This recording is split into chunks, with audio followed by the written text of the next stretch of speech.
What's up, guys? It's your girl Breezy. I know. I've been tripping because I left y'all, didn't say nothing else, just out here, just leaving y'all not updated. So I'm doing an update today. We're gonna talk about jobs you can do in nursing school. Okay, stay tuned.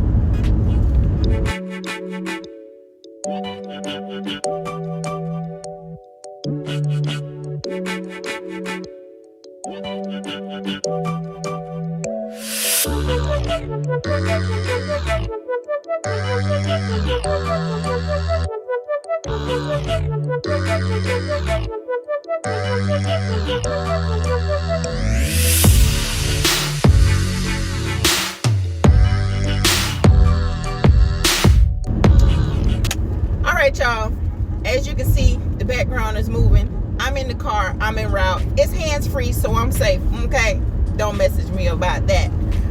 Anyway, I'm on the way to work, so I wanted to update you guys on what I got going on. So I know I started you guys off with me doing my first semester. So I am a career transitioner, which means I am switching from one career to another, going from HR to nursing. So I'm a first-year college student in a ADN program. So I finished the semester up.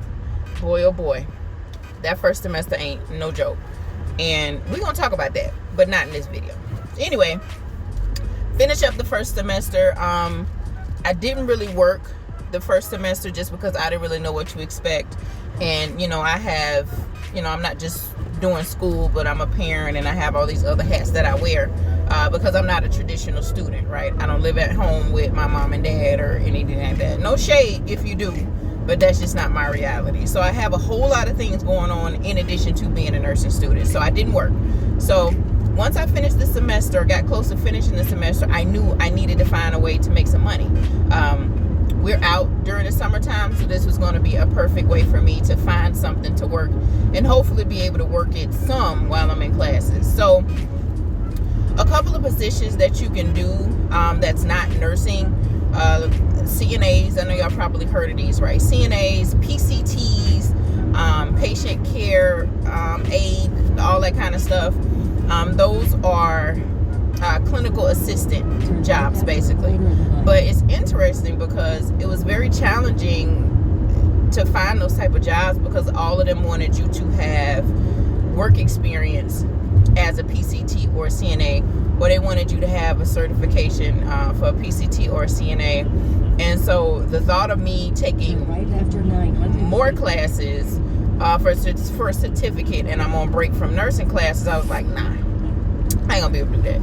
So I kept applying, kept getting those. I said, well, maybe a recruiter's gonna have mercy on me if I give them a good story, but nobody called. So decline. Thank you for applying. So, that brought us here. So I saw something called a nurse extern. And so a nurse extern is basically like, it's an intern, right? It's basically a paid internship. So nurse externs work alongside the nurses. They complete duties as assigned by the nurses to help out while giving patient care. It's more so a job where you do more learning than anything. You're there to help, but you're doing more learning than anything because obviously you don't know what you're doing. So I looked up on one of those jobs. So I saw it. I read the job description. I said, okay, this sounds like something I need to be doing. So boom, I applied at a pretty big hospital in my area. To be honest, y'all, I didn't expect to get called because, again, I'm doing something totally different, right? Totally different career field, no experience whatsoever.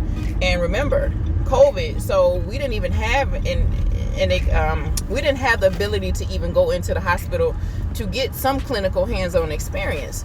We've been doing mostly virtual shit, right? So, I'm already at a disadvantage, and I know that.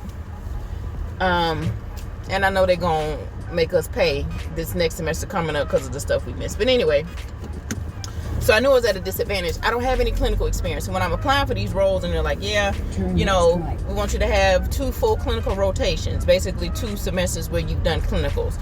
I didn't have any of that. But I applied on faith. I applied, right? You know, because the worst thing they can say is no. And to my surprise, I got a call. So I applied for a night SPRN turn right after 1 mile. nurse extern role. So the lady called me, really nice lady. I kind of explained the situation because naturally my resume is going to stand out because, you know, how the hell you go from several years of HR to, you know, now you're in nursing school. It's a great icebreaker, I guess. So anyway, we got through that. I did the phone interview. I did well with her. Talked to the manager. And she asked me, she said, well, you know, this is basically a way for students to get clinical hands-on experience. You know, we know you guys didn't really get an opportunity to do that because of COVID, and you know, it's better to be hands-on while you're in school to kind of make sure you won't be surprised when you hit the floor, all that good stuff, right? And so she asked me, you know, what area do you want to work in? And I don't know, I ain't never been no nurse. And I said, well, you know, I don't know. I said, right now I'm really just trying to focus on passing nursing school. She thought that was hilarious, but the gag was, I was damn serious. It was a very stressful time. This was like the last few weeks of school, so my nerves are shot, right? So anyway, we got to talking about that interview, and she told me, you know, we're looking for someone who specifically wants to do ICU. Now my silly behind then told the lady, I don't know, maybe, you know, mother, baby. I said, I really don't know what I want to do. So here I am looking all flaky in the interview, child, about where I want to work. And the lady specifically is saying, I'm looking for somebody who wants to work in ICU. So naturally, I gave a good interview because I know how to turn on the charm. But I got concerned because I was like, shit, she wants somebody specifically who want to do ICU. I have no idea what I want to do. You know, it's still early. I don't know. But they called me back. And they offered me the job. So you know, I went in, did orientation for like a week, and I've started working. So some details about the job. So it's a PRN job. What PRN is basically, you don't have a set schedule, so you kind of come in as needed or as required. So the upside to this is that when I go back to school, when I start back taking classes, I don't have to work a set 3 shifts a week because I don't know what kind of workload my classes are going to be next semester. I know it's going to be more difficult, more tricky, require a lot more time from me, and I didn't want to get into something that would be too overwhelming where it would make my classes suffer. So it's PRN. So basically, they plug me in. So I tell her my availability every week. They plug me in. I come in, and you know, that's what I do. So it's interesting because when you're at the hospital and people see you, so you see I got burgundy on. You know, this is the same uniform a PCT will wear. And so it's funny because when I get there, and depending on if I'm working with nurses and staff who haven't worked with me before, they're saying, oh, we got a new tech, and I have to correct them, like, no, I'm not a tech girl because I don't have the skill set to be a tech. And so I have to correct them quick because I don't want them to expect me to hit the ground running as a tech, because I'm not a tech. And the only reason I'm wearing the burgundy is because I don't have white. My nursing program, they don't do white. They do white in another color. So I wasn't about to buy white scrubs just for work. So I said, well, you know what, I'll wear burgundy. But anyway, so my first day at work was really interesting. Obviously, I don't know what to do. I didn't know what to touch. And so I'm in ICU, and ICU is very different from what you expect, you know, with the hospital, because it's a lot different. You know, the patients aren't really, you know, calling asking for crackers and juice and asking for different things like that. It's a lot more quiet unless you have a really, really active night. But this is probably my 5th week going. I'm starting to really like the area because it requires a whole lot more. Well, not a whole lot more. It requires a lot of critical thinking because, you know, these are people that are coming in with a whole lot of coexisting health issues, and, you know, some of them may be intubated, some of them may be unconscious. You know, it's just a lot, and you never quite know what you're going to get, right? And I like that because it looks like it really makes you use your experience and critical thinking skills to make sure to take good care of the patient. So I basically shadow the nurse.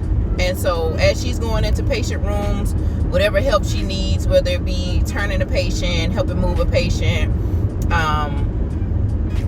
you know, obviously I'm not giving meds or anything like that. So I'm basically just whatever they need me to do. In addition to that, I also can serve as a PCT, meaning I can help out with taking temperatures, blood sugars, which I'm doing, you know, blood sugars, giving a bath, helping feed patients, you know, whatever it is that needs to be done. I'm kind of like doing two jobs. So I'm a PCT, but I'm also an extern. So far so good. Thankful for the opportunity. I'm learning a lot, right? I'm learning a lot of jargon that I have no idea what they're saying, but the more I hear it, I'm starting to understand it, right? And so yeah, what else was I gonna say? Just had a moment. But yeah, so the biggest adjustment is night shift. If you've never worked a night job, I've been a 9 to 5 or 8 to 4:30, you know, 7 to 4:30 type of girl for a long time. So that first night working night shift, baby, I did good until I got to about 2 o'clock, maybe about 3 o'clock in the morning. Then, oh boy, it was a mess. So each day I go, I learn different tricks in order to try and stay awake and stay alert. And it just, my body just had to adjust. I remember when I first did my first shift, when I came home, I was just like, felt like a truck hit me, because I was not used to staying up all night and physically working and stay up all night. But anyway, it went well, and like I said, I'm here now, five weeks in. I enjoy the area. I enjoy ICU. I enjoy the nurses there. They're very nice, very helpful. They're, you know, they don't mind explaining things to me and showing me different things that I need to know and just kind of giving me some tips. So I appreciate that, because if I didn't have a job to get some clinical experience while in school, I think this will help me do a little bit better on my tests and stuff, because I can see real live what it is we're learning. But anyway, guys, I'm not going to make this long and drawn out. Me and my chef's hat, girl, don't talk about me with my chef's hat, child. My hair is a mess. Me and my chef's hat are on the way to work. I'm leaving a little early today so I can pick up some food. I packed my lunch, so I'm on the way to pick up some food and enjoy my last few minutes of freedom before I clock in. But thank you guys for being patient with me. New content is coming, I promise. I'm about to be more consistent, I promise. At least during the summer, it'll be a lot easier for me to be consistent. But girl, I had to put the camera down and put my focus in on this semester, child, because yeah, it was whooping my ass. Anyway, love you guys. Thank you for tuning in. Stay tuned for more videos, and I holla.